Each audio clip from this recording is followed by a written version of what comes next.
mengayomi dan melindungi.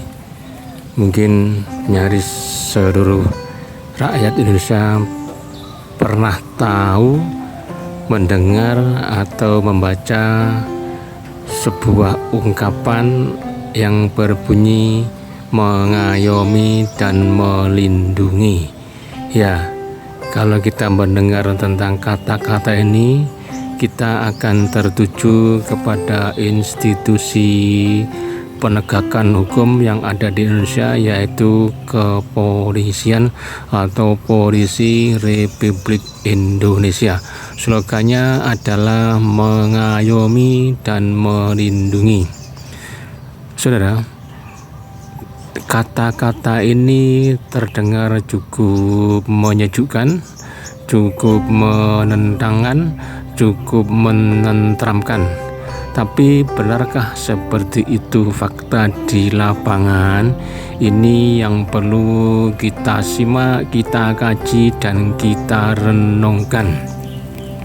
Mungkin bagi beberapa orang yang pernah ditolong atau merasakan bantuan dari pihak kepolisian, mungkin slogan mengayomi dan melindungi itu ada benarnya. Akan tetapi bagi sebagian besar, bagi rakyat Indonesia ini, slogan atau moto atau tagline mengayomi dan melindungi itu hanya sekedar sebuah kata-kata biasa saja, formalitas yang kenyataannya mungkin jauh dari kenyataan yang ada dari kata-kata tersebut. Maksudnya seperti semacam jauh panggang dari api lah, seperti itu. Karena apa, saudara-saudara? Kita tidak menutup mata, kita tidak merasa bagaimana gitu. Yang pasti faktanya ya saudara, kalau kita mau melakukan urusan dengan pihak kepolisian, itu yang ada adalah sebuah kerumitan, keruwetan, bertele-tele dan berliku-liku. Namun untuk mengatasi itu semua, mungkin solusinya adalah dengan uang.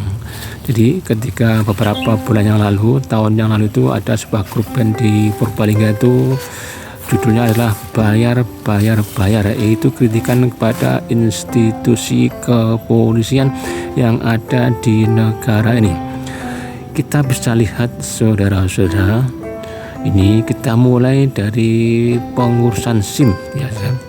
Ngurus SIM itu dari awal ya, ngurus SIM awal kalau kita urus secara pribadi perseorangan itu 99,99%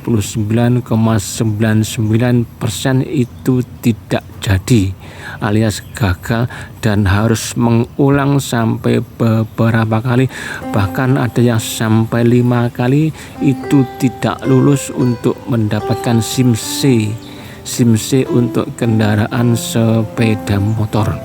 Karena apa? Ujian prakteknya yang pakai angka 8 itu mayoritasnya mereka tidak mampu untuk menyelesaikan dengan sempurna. Bahkan anggota polisi pun tidak mampu untuk menjalani sebuah proses angka 8 tersebut.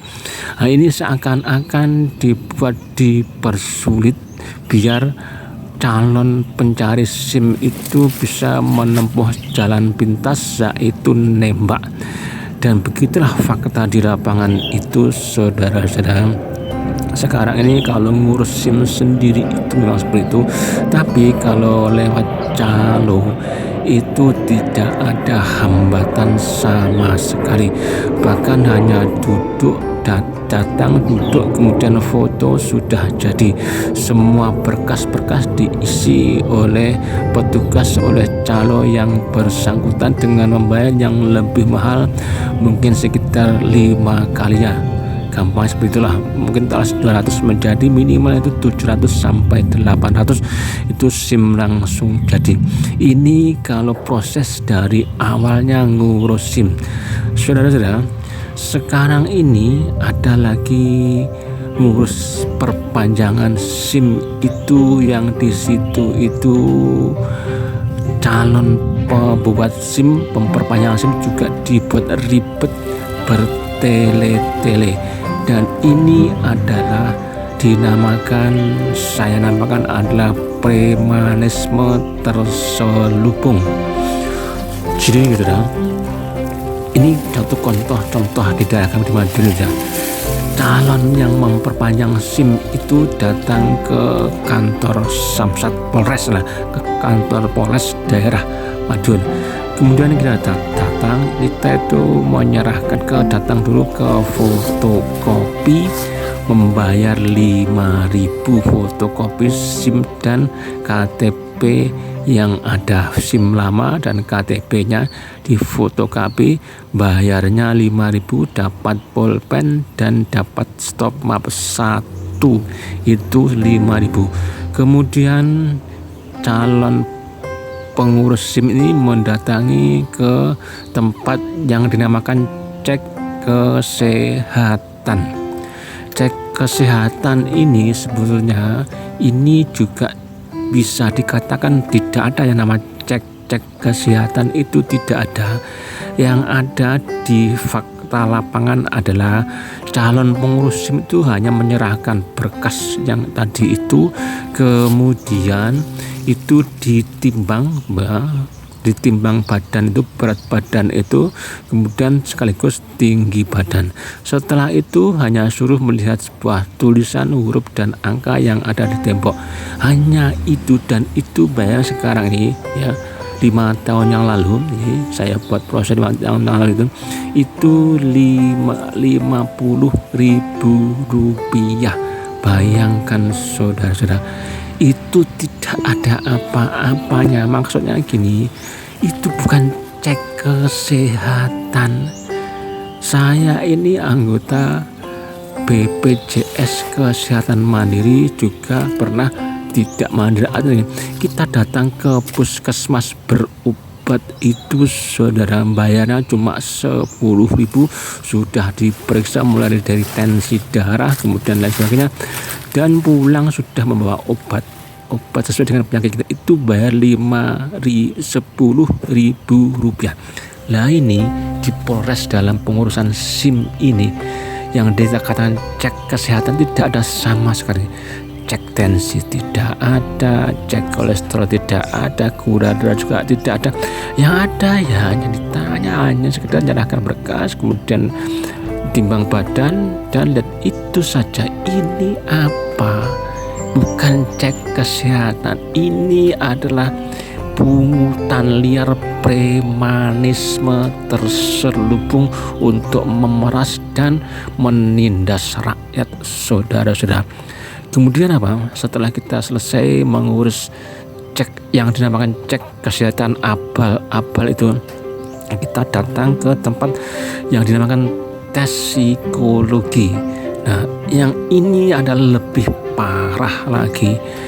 Saya punya SIM 2, SIM C kendaraan sepeda motor, dan SIM A mobil, R2 mobil biasa, mobil pribadi lah seperti itu. Nah, dua-duanya adalah beda tahun. Setiap saya ngurus itu pasti ada namanya tes psikologi baik SIM C maupun SIM A, dan tesnya sama. Jadi untuk apa? Mutu kualitas tes kuesionernya juga tidak ada hubungannya dengan pengendara dalam berkendara. Hanya tes biasa, sipil kecil itu. Saya menyombongkan diri bahwa saya pernah tes, dan itu betul semua. Saya datang paling belakang, paling selesai, paling cepat, dan itu sempurna nilai saya. Karena apa? Itu bukan tes psikologi untuk pengurusan SIM kejiwaan, bukan itu. Orang gila tidak mungkin ikut ngurus SIM itu. Ini adalah sangat pembodohan, penindasan, penistaan kepada rakyat ini, saudara. Ini betul-betul sungguh sangat menghina. Saya merasa terhina sebagai rakyat. Saya sudah diperas ditindas oleh institusi kepolisian dengan ada tes psikologi, cek kesehatan hanya untuk memperpanjang SIM. Bayarnya dulu tuh mungkin 50, naik, mungkin sekarang sudah 150, bahkan mungkin akan sampai 200, mungkin sampai 1 juta hanya untuk tes psikologi abal-abal. Ini betul-betul bangsat, ini saya marah betul tentang hal ini. Bayarnya lebih mahal daripada harga SIM-nya. 150 itu 5 tahun lalu. Bayangkan urus SIM-nya saya sekitar 80.000, gak sampai itu. Material SIM itu dibuat di tempat fotokopi digital printing hanya 5.000 rupiah. Ini adalah satu penindasan premanisme yang dilakukan oleh institusi kepolisian.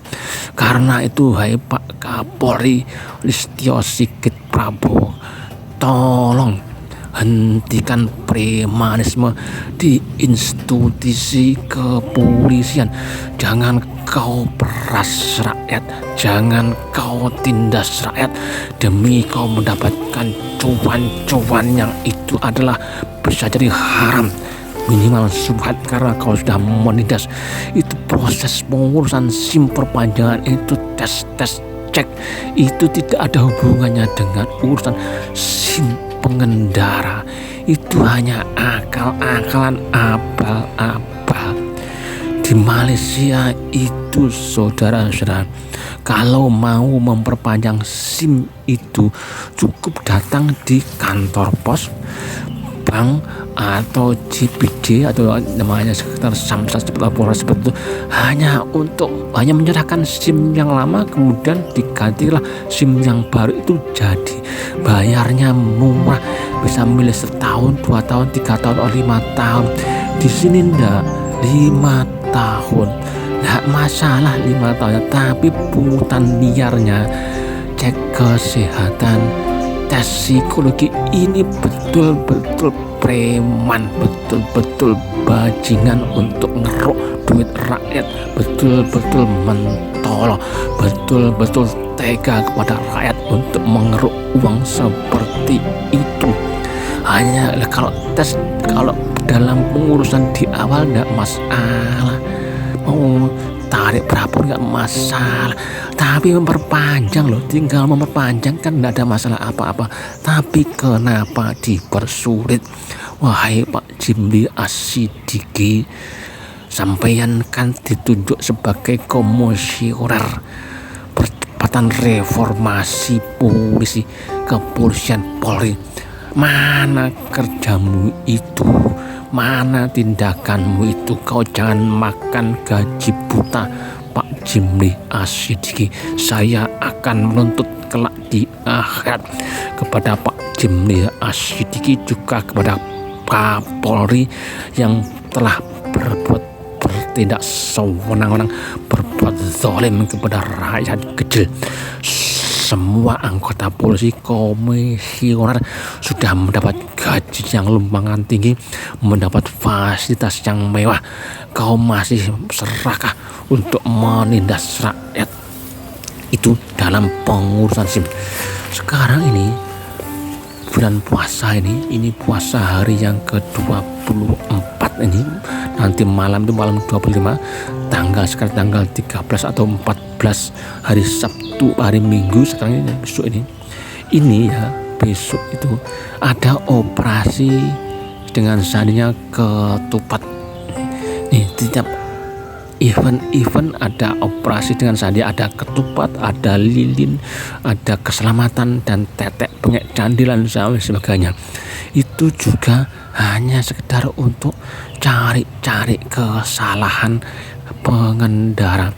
Fatalnya, parahnya itu, saudara, para polisi itu nyegatnya itu di dekat sekolahan, sedangkan anak-anak sekolah itu masih belum punya SIM karena belum cukup usia.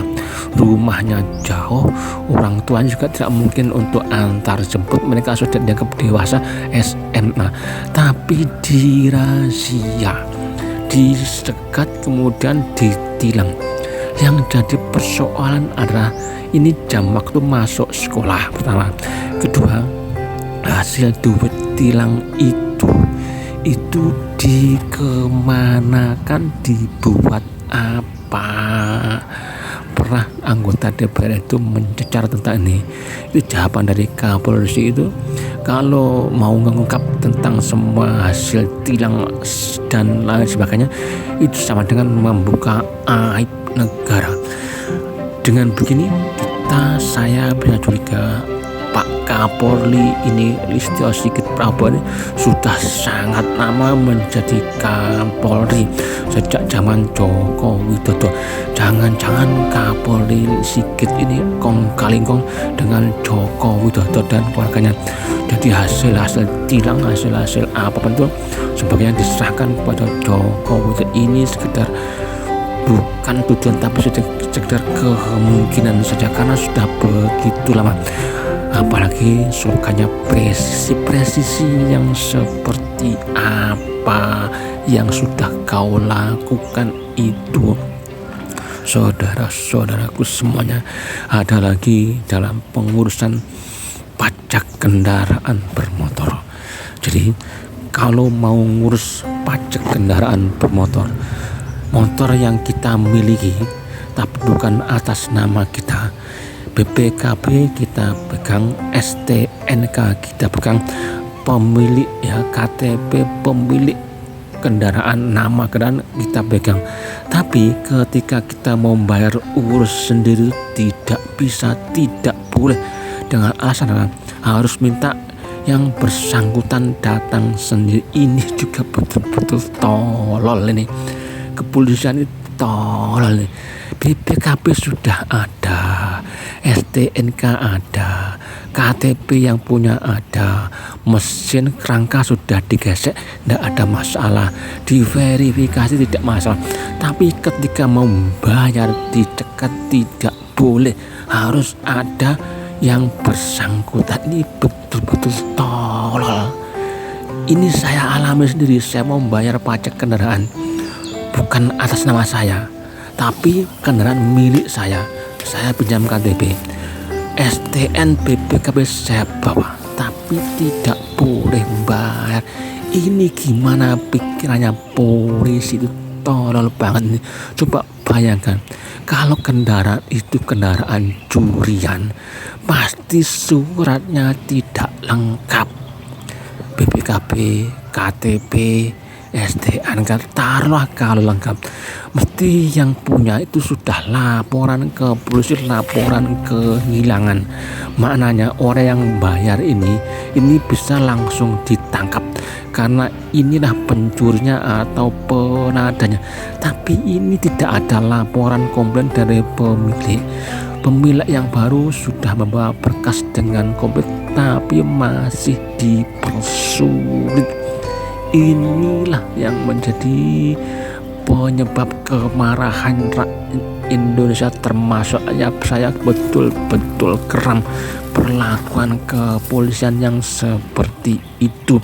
Saya sudah taat aturan, ikut prosedur yang berlaku secara normal, tapi pihak kepolisian selalu mencari kesalahan hanya untuk sekedar mendapat keuntungan kelebihan.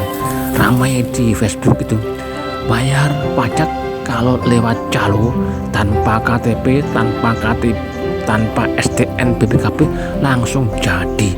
Itu lewat calo dengan bayar yang mahal. Tapi kalau urus sendiri walaupun berkas sangat lengkap itu tidak diperbolehkan, karena konon katanya minta yang bersangkutan pemilik sendiri, padahal pemiliknya kan sudah ada yang merantau keluar pulau atau ke luar negeri. Ganti orang belum ganti dibalik nama karena baru pajak gesek baru, tapi suruh pemilik datang. Ini kan betul-betul gila. Saudara-saudaraku semuanya, wahai rakyat Indonesia, janganlah kita diam saja. Ini adalah bentuk perlawanan saya kepada institusi yang berbuat zalim kepada rakyat.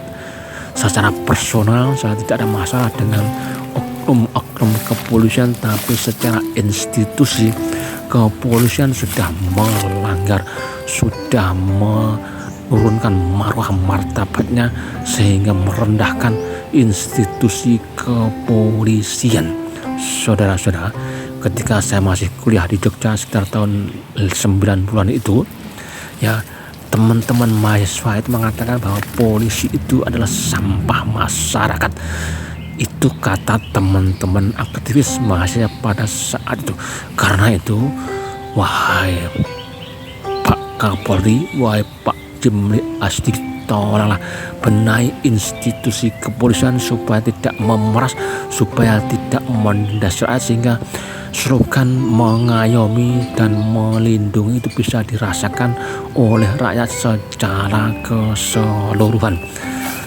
Depankan humanisme, kemanusiaan, jangan sampai kau bertindak sewenang-wenang dan arogan hanya karena berbaju polisi.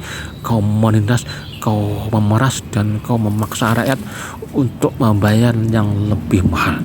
Kalau kau masuknya dengan sudah nyokok mahal, itu bertanda bahwa apa yang saudara lakukan itu adalah bagian dari satu keharaman dalam mencari nafkah karena nyokok. Terima kasih, matur nuwun. Jumpa lagi.